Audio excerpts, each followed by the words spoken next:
Yet then did Gildan draw his venal quill. I wished the man a dinner and sat still. तो इस stanza की line यहाँ से शुरू होती है, अब इसको डिस्कस करते हैं। इस भाग में वह आदमी कुछ और लोगों के बारे में बताता है जिन्होंने शायद उसकी आलोचना की थी, गिल्डन और डेनिस। वह कहता है कि उसने उन्हें जवाब नहीं दिया क्योंकि वह किसी मुसीबत में नहीं पड़ना चाहता था। वह कहता है कि अगर उसकी आलोचना सही थी तो वह उसे स्वीकार करने को तैयार था। फिर वह कहता है कि कुछ आलोचक सिर्फ दिखावा करते हैं कि उन्हें बहुत ज्ञान है, लेकिन असल में उन्हें बस जोश, अच्छा स्वाद और समझ चाहिए होती है। तो इसमें हमने देखा कि जब हम कुछ करते हैं तो कुछ लोग हमारी तारीफ़ करते हैं और कुछ आलोचना करते हैं। हमें सबकी बातों को ध्यान से सुनना चाहिए और अगर हम गलत हैं तो उसे मानना चाहिए। तो समझते हैं। तो जो परेशान आदमी होता है वो कहता है, फिर भी तब गिल्डन ने अपनी बिकाऊ कमल उठाई। काश मैंने उस आदमी को खाना खिलाया होता और वह शांत हो जाता। शायद गिल्डन ने उसके बारे में बुरा लिखा था। वह आगे कहता है, फिर भी तब डेनिस गुस्से में बड़बड़ाया। मैंने कभी जवाब नहीं दिया, मैं कर्ज में नहीं था। वह कहता है, अगर ज़रूरत ने उकसाया या पागलपन ने उसने छपवाया तो मैं बैड लम यानी पागलों का अस्पताल या टकसाल जहाँ पैसे बनते हैं से कोई लड़ाई नहीं करता। वह पूछता है, क्या कोई और समझदार आलोचक सामने आया? अगर मैं गलत था तो मैं मुस्कुराया, अगर सही था तो मैंने छड़ी चूमी। यानी शायद वह आलोचकों को स्वीकार करने की बात कर रहा है। वह कहता है, दर्द, पढ़ना, अध्ययन, ये तो सिर्फ दिखावा है और वे सब जो चाहते हैं वह है जोश, स्वाद और समझ। तो जो हमारी नेक्स्ट स्टेंजा की लाइन है वो शुरू होती है, commas and points they set exactly right and it were a sin to rob them for their might। इस भाग में वह आदमी उन आलोचकों के बारे में बात कर रहा है जो छोटी छोटी व्याकरण की गलतियों पर बहुत ध्यान देते हैं लेकिन शायद बड़ी और ज़रूरी बातों को नहीं समझते। वह कहता है कि ऐसे लोगों को कोई बड़ा सम्मान नहीं मिलता। वह उन लोगों का भी मजाक उड़ाता है जो बिना पढ़े समझे सिर्फ अक्षरों को जोड़कर अपनी राय देते हैं और बड़े लेखकों के नाम का इस्तेमाल करके थोड़ा सम्मान पाने की कोशिश करते हैं। आखिर में वह कहता है कि छोटी और बेकार चीज़ पर ध्यान देना ऐसा है जैसे किसी पत्थर में फेंके हुए बाल या कीड़े को देखना, यह उतना ज़रूरी नहीं है।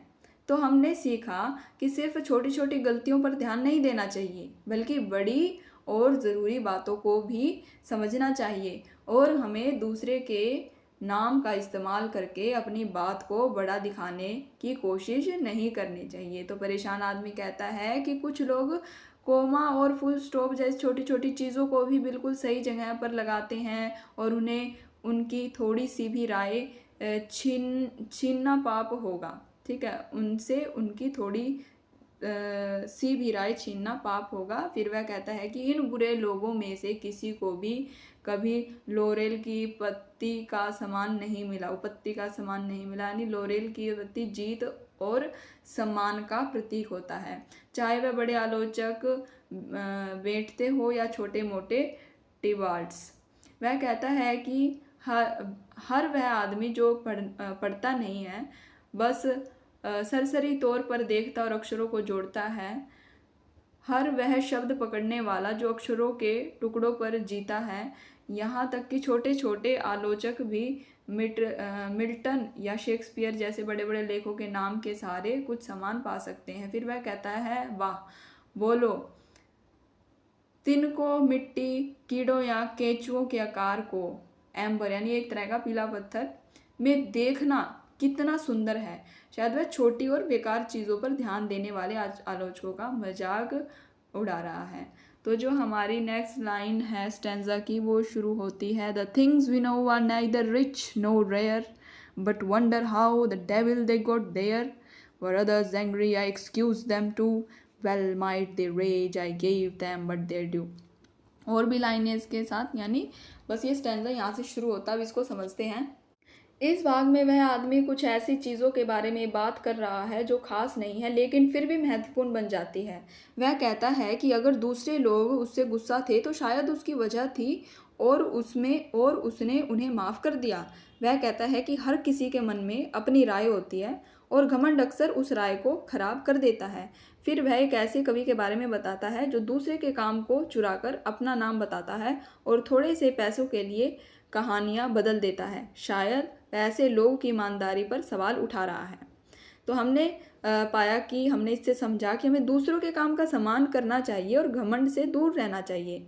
हर किसी की अपनी राय होती है लेकिन हमें दूसरे की भावना का भी ध्यान रखना चाहिए। तो ये परेशान आदमी कहता है कि जिन चीज़ों को हम जानते हैं वे न तो बहुत कीमती है और न ही अनोखी, लेकिन हैरानी होती है कि वे वहाँ कैसे पहुँची। फिर वह पूछता है, क्या दूसरे लोग गुस्सा थे? मैंने उन्हें भी माफ़ कर दिया। शायद उन्हें गुस्सा होना भी चाहिए था। मैंने उन्हें बस उनका हक दिया। वह कहता है कि एक आदमी की सच्ची योग्यता ढूंढना मुश्किल नहीं है, लेकिन हर आदमी के दिमाग में एक गुप्त पैमाना होता है। वह भारी घमंड को खालीपन को बढ़ाता है। फिर वह पूछता है, इसे कौन खुश कर सकता है, क्योंकि कौन अनुमान लगा सकता है। वह एक ऐसे कवि के बारे में बताता है जिसने दूसरे की देहाती कवियों से प्रसिद्धि चुराई, जो एक फारसी कहानी को आधे क्राउन यानी एक पुरानी मुद्रा के लिए बदल देता है। नेक्स्ट स्टैंजा हमारा स्टार्ट होता है, just writes to make his barrenness appear and strain from hard bound brains 8 lines a year। तो इस जो स्टैंजा इन लाइन से स्टार्ट होता है इसको हम समझते हैं। तो इस भाग में वह आदमी कुछ बुरे लेखकों और बुरे लोगों का मजाक उड़ा रहा है। वह कहता है कि कुछ लेखक तो इतने खाली दिमाग के होते हैं कि साल में बस थोड़ी सी ही बेकार की बातें लिख पाते हैं। कुछ लोग चोरी करके बहुत कुछ जमा करते हैं लेकिन फिर भी गरीब ही रहते हैं। कुछ लोग बिना सोचे समझे कुछ भी बोलते रहते हैं जिसका कोई मतलब नहीं होता। कुछ लोग इतनी बुरी तरह से लिखते हैं कि वह कविता नहीं लगती बल्कि बेतुकी बातें लगती हैं।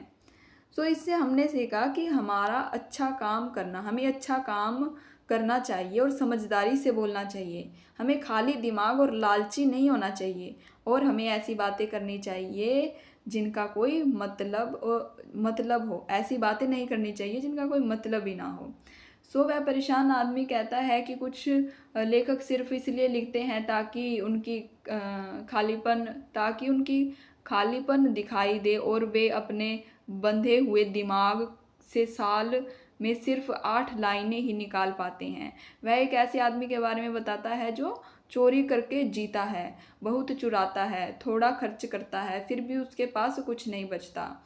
और एक ऐसे आदमी के बारे में जो कभी समझदारी की बात करता है तो कभी बेवकूफ़ी की। उसका कोई मतलब नहीं होता, बस इधर उधर भटकता रहता है जैसे किसी मतलब को ढूंढ रहा हो।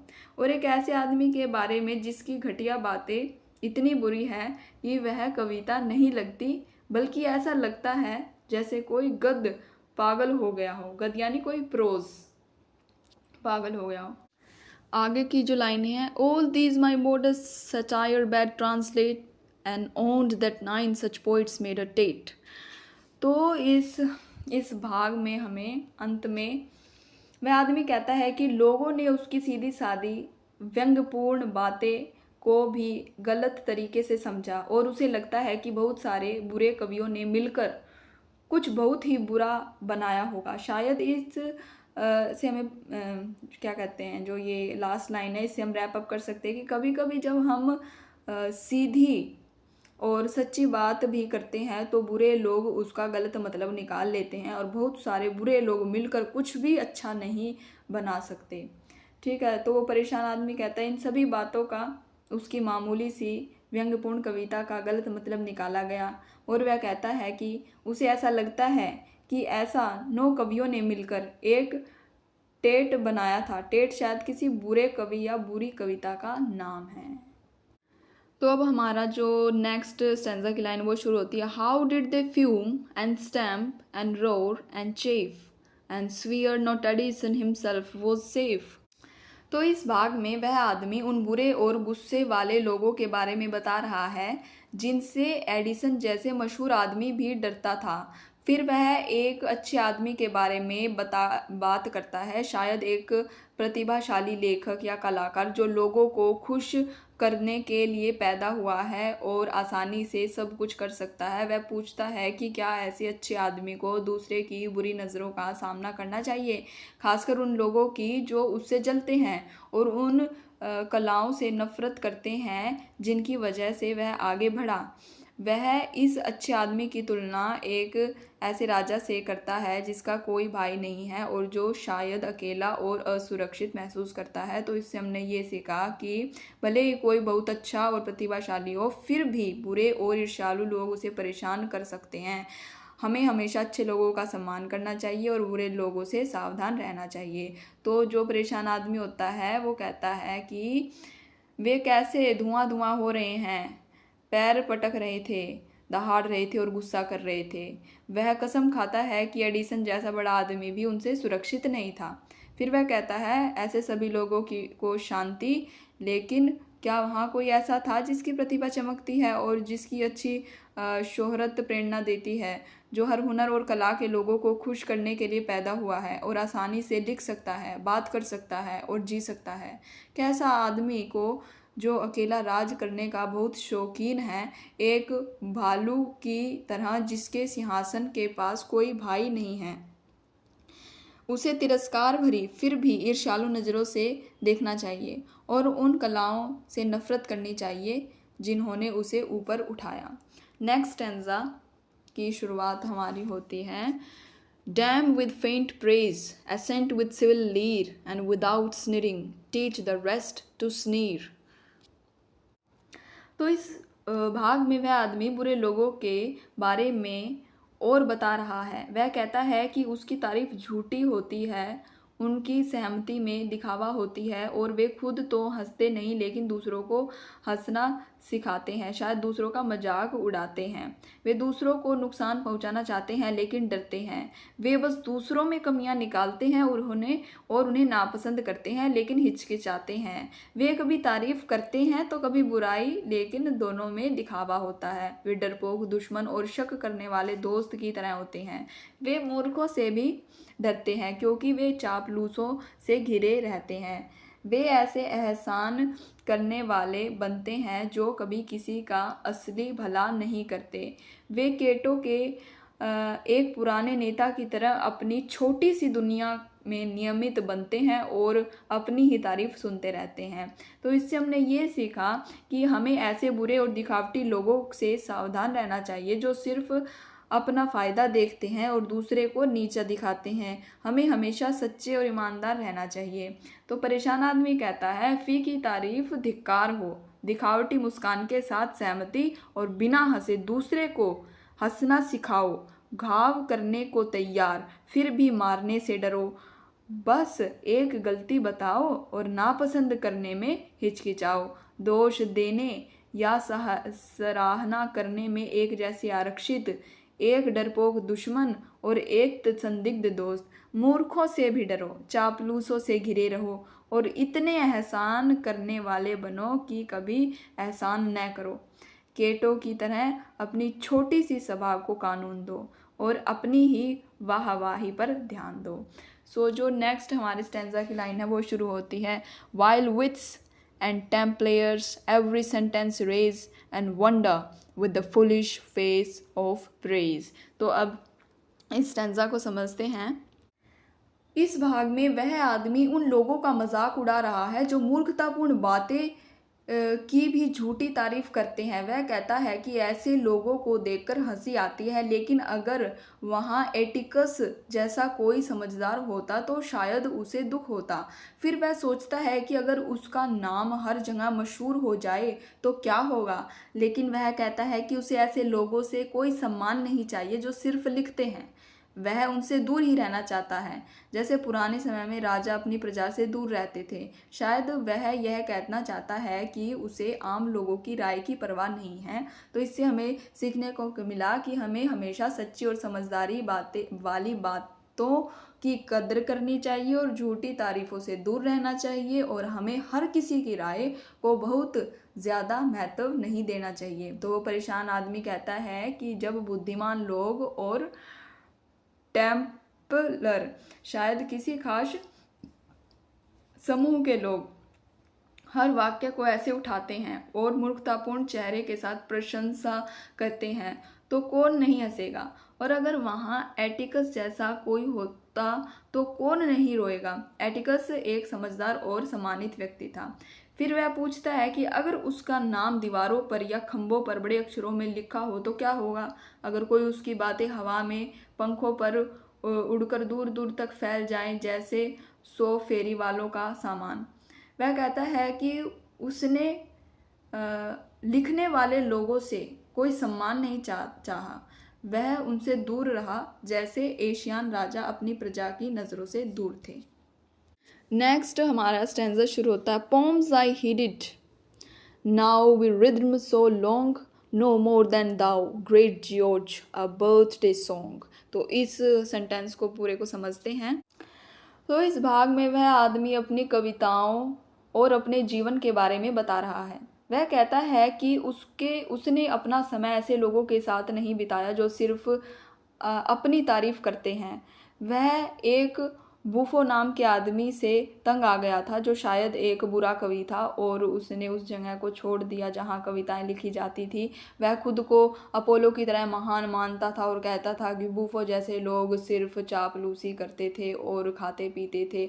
उसकी लाइब्रेरी में बड़े कवियों की मूर्तियाँ थी, लेकिन एक मशहूर कवि पिंडर की मूर्ति बिना सिर की थी, शायद यह दिखाने के लिए कि उस जगह पर असली प्रतिभा का सम्मान नहीं था। तो हमने इससे सीखा कि हमें झूठी तारीफ़ों से दूर रहना चाहिए और सच्चे और अच्छे लोगों की कद्र करनी चाहिए। हमें ऐसे लोगों से भी बचना चाहिए जो सिर्फ अपना फ़ायदा देखते हैं। तो जो वो परेशान व्यक्ति होता है वो कहता है कि उसने अपनी कविताओं पर ध्यान दिया जो बहुत समय से तुकबंदी कर रही है, लेकिन वह उन्हें महान जॉर्ज की जन्मदिन की कविता से ज़्यादा नहीं मानता। वह कहता है कि उसने अपना समय बुद्धिमान या चालाक लोगों के साथ नहीं बिताया, न ही उसने शहर में एक पिल्ले की तरह घूम घूम कर प्रशंसा बटोरी, न ही उसने रिहर्सल में पसीना बहाया और चिल्लाया। हमेशा अपने पास रुमाल और संतरा रखा। वह कहता है कि वह मूर्खों, कविता और बकवास से इतना तंग आ गया कि उसने पूरी कैस्टेलियन स्टेट यानी कविता की काल्पनिक जगह बूफो नाम के किसी आदमी के लिए छोड़ दी। वह अपोलो की तरह गर्व महसूस करता था जो अपनी 2 चोटी वाली पहाड़ी पर बैठा था। बूफो पूरी तरह से फूला हुआ था, हर कलम से हवा भरी हुई थी, वह पूरे दिन नरम समर्पण से भरा रहता था और होरेस के साथ मिलकर गाता था। उसकी लाइब्रेरी में मरे हुए कवियों की मूर्ति थी और एक सच्ची पिंडर की मूर्ति बिना सिर की खड़ी थी। उसने बिना पहचान वाले बुद्धिमान लोगों की भीड़ का स्वागत किया जिन्होंने सबसे पहले उसकी राय पूछी और फिर एक जगह पाई। उन्होंने उसकी तस्वीरों और उसके बैठने की जगह की बहुत तारीफ की और हर दिन उसकी चापलूसी की और कुछ दिन खाते भी थे। तो नेक्स्ट स्टैंजा की लाइन शुरू होती है, till grown more frugal in his riper days he paid some bards with port and with some praise. तो इसमें हम पाएंगे कि हमें बूफो के बारे में और पता चलता है। पहले तो वह सिर्फ चापलूसों को खाना खिलाता था, लेकिन जब उसके पास थोड़ा पैसा और समझ आई तो उसने कुछ कवियों को शराब दी और कुछ की तारीफ की। शायद वह अब थोड़ा उदार हो गया था या फिर उसने समझ लिया था कि सिर्फ चापलूसी से काम नहीं चलेगा। तो इसमें हमने सीखा कि जैसे जैसे हम बड़े होते हैं और सीखते हैं हमारे तरीके बदल सकते हैं। जो लोग पहले सिर्फ अपना फ़ायदा देखते थे वे बाद में दूसरों के बारे में भी सोच सकते हैं। तो वो परेशान आदमी बूफो के बारे में आगे कहता है कि जब उसने अच्छे दिन आए और वह थोड़ा समझदार हुआ तो उसने कुछ कवियों को शराब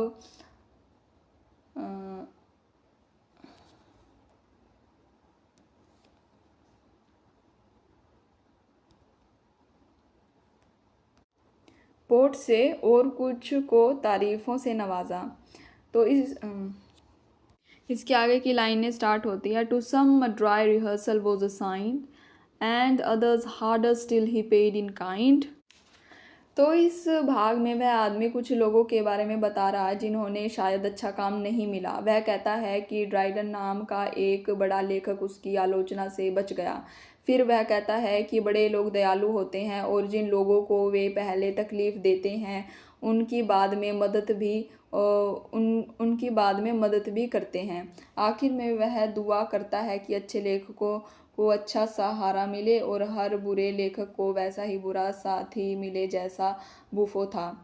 इससे हमने सीखा कि दुनिया में अच्छे और बुरे हर तरह के लोग होते हैं। हमें अच्छे लोगों का साथ देना चाहिए और बुरे लोगों से दूर रहना चाहिए। हमें हमेशा दूसरों के प्रति दयालु रहना चाहिए, भले ही हमने पहले उन्हें कोई तकलीफ़ दी हो।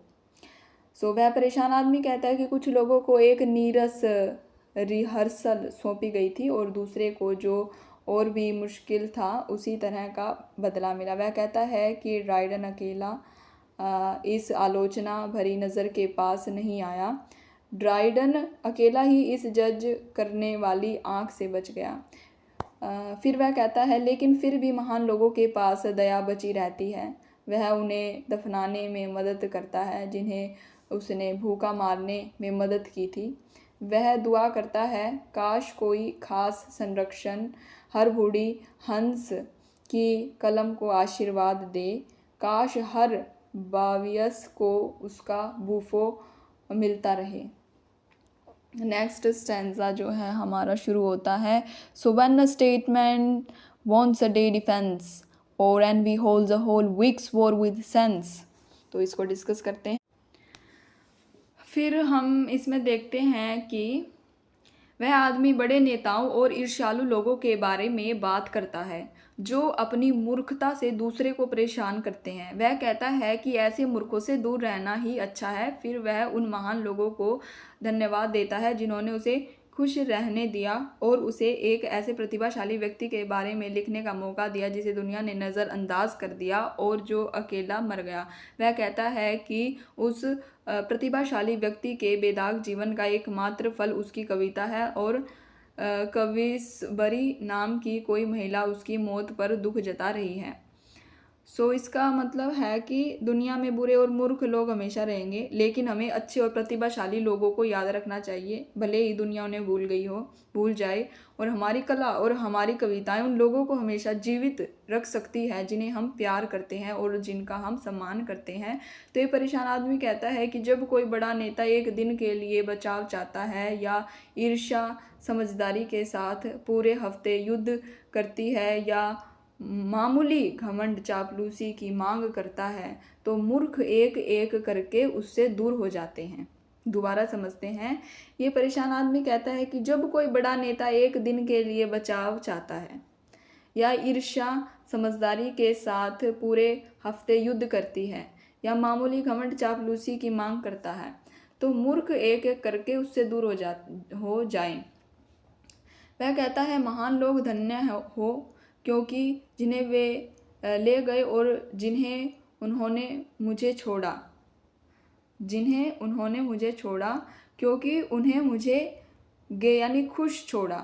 मुझे एक उपेक्षित प्रतिभाशाली व्यक्ति को खिलते हुए उपेक्षित मरते हुए देखने के लिए छोड़ा और उसकी कब्र पर यह बताने के लिए तुम्हारी सभी बेदाग जीवन का एकमात्र फल मेरी कविता है और कविसबरी तुम्हारी कलश पर हो रही है और क्विसबेरी तुम्हारे कलश पर रो रही है। नेक्स्ट स्टैंजा हमारा शुरू होता है। Oh let me live my own and die so to live and die is all I have to do maintain a poet's dignity and ease and see what friends and read what books I please above a patron who I condescend sometimes to call a minster my friend.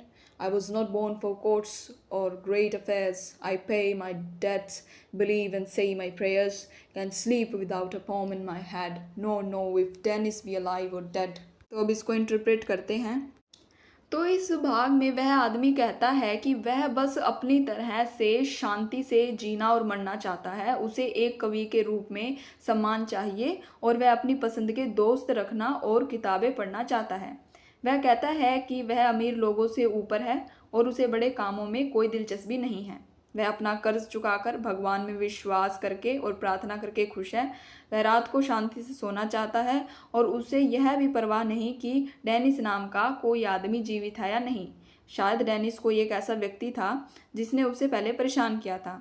तो इससे हमने सीखा, हर कोई अपनी तरह से जीना चाहता है और शांति और सम्मान पाना चाहता है। हमें दूसरे की पसंद का सम्मान करना चाहिए और अपनी ज़िंदगी अपनी शर्तों पर जीनी चाहिए। वह परेशान आदमी कहता है, ओह, मुझे अपनी तरह से जीने दो और उसी तरह मरने भी दो। जीना और मरना ही सब कुछ है जो मुझे करना है। वह कहता है कि वह एक कवि की गरिमा और आराम बनाए रखना चाहता है और देखना चाहता है कि उसके कौन दोस्त हैं और वह अपनी पसंद की किताबें पढ़ना चाहता है। वह कहता है कि वह किसी अमीर संरक्षण से ऊपर है, हालांकि वह कभी कभी किसी मंत्री को अपना दोस्त कहता है। वह कहता है कि वह दरवाज़ों का बड़े कामों के लिए पैदा नहीं हुआ, दरबारों या बड़े कामों के लिए पैदा नहीं हुआ था। वह अपना कर्ज चुकाता है, विश्वास करता है और अपनी प्रार्थना करता है। वह अपने दिमाग में कोई कविता लिए बिना सो सकता है और उसे यह भी नहीं पता कि डेनिस नाम का कोई आदमी जिंदा है या मर गया है। तो जो नेक्स्ट स्टेंजा है हमारा वो शुरू होता है, why am I asked what next shall see the light, heavens was I born for nothing but to write. तो इसको इंटरप्रेट करते हैं। इस भाग में वह आदमी थोड़ा दुखी होकर पूछता है कि क्या उसकी ज़िंदगी का सिर्फ एक ही मकसद है, लिखना। क्या उसके लिए कोई खुशी नहीं है, कोई दोस्त नहीं है जिसकी वह मदद करे या कोई ऐसा जिसे वह सही रास्ता दिखाए। फिर कोई बालबस नाम का आदमी कहता है कि ज़रूर कुछ बड़ा होने वाला है क्योंकि उसने उसे स्विफ्ट नाम के एक और मशहूर लेखक के साथ देखा था। लेकिन वह आदमी कहता है कि यह सब बेकार है क्योंकि लोग हमेशा उसके बारे में कुछ ना कुछ बुरा कहते रहेंगे, खासकर सर विल या बूवो जैसे लोग जो हमेशा उसका मजाक उड़ाते हैं। तो इससे हमने सीखा कि जब हम कुछ खास करते हैं तो लोग हमेशा अपनी राय देते हैं, चाहे वह अच्छी हो या बुरी। हमें यह याद रखना चाहिए कि हमारी ज़िंदगी का मकसद सिर्फ एक ही नहीं होता और हमें अपनी खुशियों और अपने दोस्त खुद ढूंढने चाहिए। तो ये जो परेशान आदमी होता है कहता है कि मुझे क्यों पूछा जाता है कि आगे क्या देखने को मिलेगा। हे भगवान, क्या मैं सिर्फ लिखने के लिए पैदा हुआ था? क्या ज़िंदगी में मेरे लिए कोई और खुशी ही नहीं है? क्या मेरा कोई दोस्त नहीं जिसकी मैं सेवा करूं? कोई आत्मा नहीं जिसे मैं बचाऊं? फिर कोई कहता है, मैंने उसे स्विफ्ट के साथ करीब पाया, सच में कोई शक नहीं। सो प्रार्थना करने वाला बालबस चिल्लाता है, कुछ तो निकलेगा। फिर वह आदमी कहता है, यह सब बेकार है, चाहे मैं इसे कितना भी नकारूं। नहीं, ऐसी जीनियस कभी शांत नहीं रह सकता। और फिर मेरी एहसान मंदी की गलतियों के लिए सर विल या बूवो पहला व्यंग बनाते हैं। तो जो हमारा नेक्स्ट स्टैंजा है वो शुरू होता है, poor guiltless I and can I choose but smile when every coxcomb knows me by my style. So इस स्टैंजा को इंटरप्रेट करते हैं। इस भाग में वह आदमी थोड़ा गुस्से में है। वह कहता है कि लोग उसकी लिखने की शैली को पहचानते हैं और शायद उसका मजाक उड़ाते हैं, लेकिन वह बेगुनाह है। वह अपनी कविता को बुरा कहता है अगर वे किसी भले आदमी को उसका दुश्मन बना दे, अच्छाई को बदनाम करे, मासूम लोगों को डराए या किसी को रुला दे। लेकिन फिर वह उन लोगों के बारे में बताता है जो सच में बुरे हैं, जो दूसरों को परेशान करते हैं, उनका अपमान करते हैं, झूठ बोलते हैं और झूठी बातें फैलाते हैं। तो इससे हमें सीखने को मिला कि हमें हमेशा दूसरे के साथ अच्छा व्यवहार करना चाहिए और कभी भी उन्हें दुख नहीं पहुंचाना चाहिए। हमें झूठ या बुरी बातों से दूर रहना चाहिए। तो जो परेशान आदमी होता है वो कहता है कि बेचारा बेगुनाह मैं, और क्या मैं मुस्कुराए बिना रह सकता हूँ जब हर मूर्ख मुझे मेरी शैली से जानता है। शायद लोग उसकी लिखने की शैली का मजाक उड़ाते हैं। फिर वह कहता है, उस कविता पर धिक्कार हो, चाहे वह कितनी भी अच्छी क्यों ना हो, जो एक भले आदमी को मेरा दुश्मन बना दे, जो अच्छाई को बदनाम करे, मासूमियत को डराए या कोमल आंखों वाली कुंवारी से आंसू चुरा ले। लेकिन वह कहता है कि जो कोई अपने बेकसूर पड़ोसी की शांति भंग करता है, गिरे हुए सम्मान का अपमान करता है या दुख में सुंदरता का मजाक उड़ाता है, जो झूठ बोलता है और झूठी अफवाहें फैलाता है, जो मानहानि लिखता है या जो उसे कॉपी करता है। नेक्स्ट स्टेंजा की स्टार्ट होता है हमारा इन लाइन से, that fop whose pride affects a patron's name yet absent wounds an author's honest fame। तो इसको डिस्कस करते हैं। तो इस भाग में वह आदमी ऐसे मूर्ख के बारे में बता रहा है जो अमीर होने का दिखावा करता है और दूसरे की सच्ची इज्जत को नुकसान पहुंचाता है। वह ऐसे लोगों पर सवाल उठाता है जो सिर्फ अपना फ़ायदा देखते हैं और दूसरे की अच्छाई को बिना किसी प्यार के स्वीकार करते हैं। वह उन लोगों की बात करता है जो तुम्हें अपना दोस्त कहते हैं, लेकिन अब तुम्हें उनकी मदद की ज़रूरत होती है तो गायब हो जाते हैं। तो इससे हमें सीखने को मिला कि हमें ऐसे दिखावटी और स्वार्थी लोगों से सावधान रहना चाहिए जो सिर्फ अपना फ़ायदा देखते हैं और दूसरे का इस्तेमाल करते हैं। सच्चे दोस्त वही हैं जो हमेशा हमारे साथ खड़े रहते हैं, चाहे अच्छे दिन हो या बुरे दिन। तो वह परेशान आदमी उन बुरे लोगों के बारे में आगे कहता है, वह मूर्ख जिसका घमंड एक अमीर संरक्षण का नाम लेता है, फिर भी अनुपस्थित रहकर वह एक लेखक की सच्ची शोहरत को चोट पहुंचाता है। वह कौन है जो तुम्हारी योग्यता को स्वार्थी रूप से स्वीकार कर सकता है, जो बिना प्यार के उसका मतलब दिखा सकता है? वह कौन है जिसमें तुम्हें दोस्त कहने का घमंड है, फिर भी अपमानित होने पर तुम्हारी रक्षा करने का सम्मान नहीं है? नेक्स्ट स्टैंजा हमारा शुरू होता है, who reads but with the lust to misapply make satire lampoon and fiction lie. इस स्टैंजा से पहले भी हमारी 4 लाइनें हैं, उनको भी समझते हैं पहले। तो इस भाग में वह आदमी ऐसे चापलूस के बारे में बता रहा है जो हमेशा तुमसे वही कहता है जो तुम सुनना चाहते हो, भले ही वह सच न हो। ऐसे लोग तुम्हें धोखा दे सकते हैं। वह एक ऐसे आदमी की भी बात करता है जो शायद झूठ बोलता है या ऐसी चीज़ें देखता है जो सच नहीं है, ऐसी कि वह किसी चर्मडीन या चांदी की घड़ी या किसी खास जगह कैंस पर कुछ अजीब देख रहा हो जो असल में वहाँ नहीं है। तो इससे हमें सीखने को मिला कि हमें ऐसे लोगों से सावधान रहना चाहिए जो हमेशा हमारी हाँ में हाँ मिलाते हैं, क्योंकि वे सच्चे दोस्त नहीं हो सकते। हमें हमेशा सच का साथ देना चाहिए और ऐसी बातों पर विश्वास नहीं करना चाहिए जो अजीब या अविश्वसनीय हो। तो वो परेशान आदमी कहता है, वह जो तुमसे वही कहता है जो तुम सोचते हो, वही कहता है जो तुम करते हो कहते हो, और अगर वह झूठ नहीं बोलता तो कम से कम धोखा तो देगा ही। वह जो डींग और चांदी की घड़ी की कसम खा रहा है और कैंस में वह देखता है जो कभी वहाँ था ही नहीं। तो अब हम अपने नेक्स्ट स्टैंजा को इंटरप्रेट करते हैं जो शुरू होता है, who reads but with the lust to misapply make satire lampoon and fiction lie, a lust like mine no honest man shall dread। इस भाग में वह आदमी उन लोगों की बात कर रहा है जो पढ़ते तो हैं लेकिन उसका गलत मतलब निकालते हैं और अपनी बुराई को छिपाने के लिए झूठ का सहारा लेते हैं। वह कहता है कि ऐसे बुरे लोग उससे डरेंगे। फिर उसका दोस्त सपोरस नाम के किसी कमज़ोर और बुरे आदमी का मजाक उड़ाता है और पूछता है कि क्या वह डर सकता है। पी कहता है कि उसे ऐसे बुरे और गंदे आदमी को ज़रूर सज़ा देनी चाहिए, भले ही वह कमज़ोर दिखे। तो इससे हमें सीखने को मिला कि हमें हमेशा सच बोलना चाहिए और दूसरे के साथ अच्छा व्यवहार करना चाहिए। जो लोग बुरे काम करते हैं उन्हें डरना चाहिए और उन्हें सज़ा मिलनी चाहिए।